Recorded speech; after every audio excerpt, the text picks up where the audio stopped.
A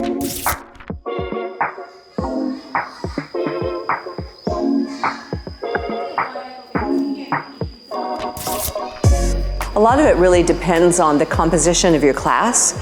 So how many children are in your classroom? If you have a lot of children in your classroom, plus a child or two with disabilities, it makes it harder. If you have fewer children, it makes it easier. But the number of children is not the only thing that makes it easier or harder. It's the support that that child gets. So some children, say like with dyslexia, or attention deficit hyperactivity disorder, or some children who may have internalizing emotional problems. They often don't need as much support as someone who has intellectual disabilities and say autism combined. They will need more support. So that support could be a teacher or a para-educator, someone who works alongside the teacher to help that child learn what the other children are learning.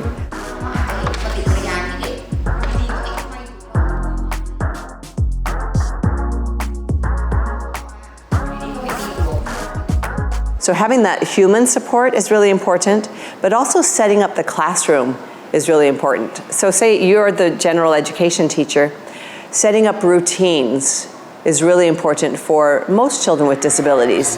So they know the first thing they do is they put their backpack away, and they've got a place where they put it. The next thing they do is they sit in morning circle.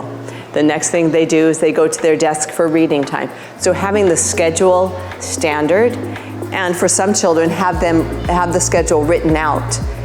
If the child can't read, have it written out in pictures so they know what happens at every time. So particularly with kids with autism, if there's something new that happens, say you have a guest come to your class, like we did today here, for kids with autism, that might be upsetting. So we would teach them how to follow the schedule and how to accept things that are different.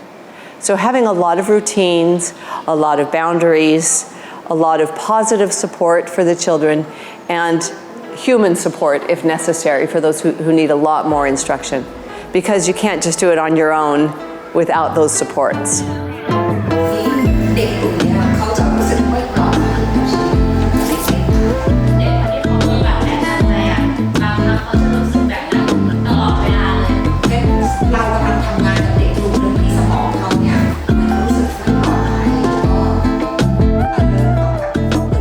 So I think what's really important at the start of the year is to get to know the children, get to know who they are, what they like, how they've been in school before, and the things that they like to do, the things that might be difficult for them. Say if math is difficult, know that. So get to know every child, because really we all are different from one another.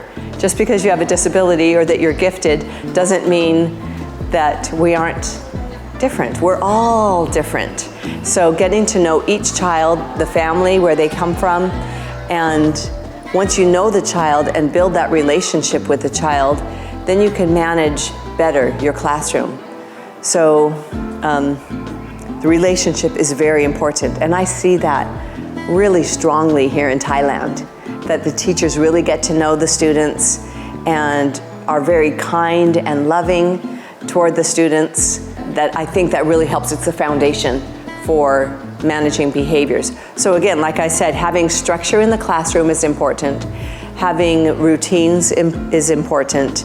And having a lot of praise. So I hear that in Thailand, people don't praise as much as maybe other places. So that's something that we do a lot in America. We have certain ways of praying, praising. Instead of just saying, good job, we say, wow, I really like how you spelled the word cat. You did it perfectly and your handwriting is so beautiful. And we say that sincerely, and we say it with eye contact so we can show that we're genuine. We do it enthusiastically, and we do it frequently. So the child knows, wow, I did something good. I'm going to try to do it well again next time.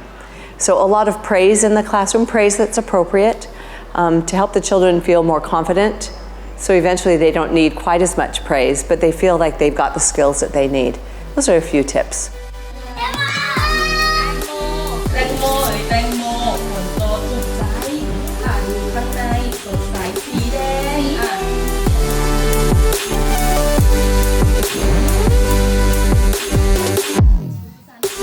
What we have found is when we use those books with the siblings of kids with disabilities, the siblings can relate to the characters in those books.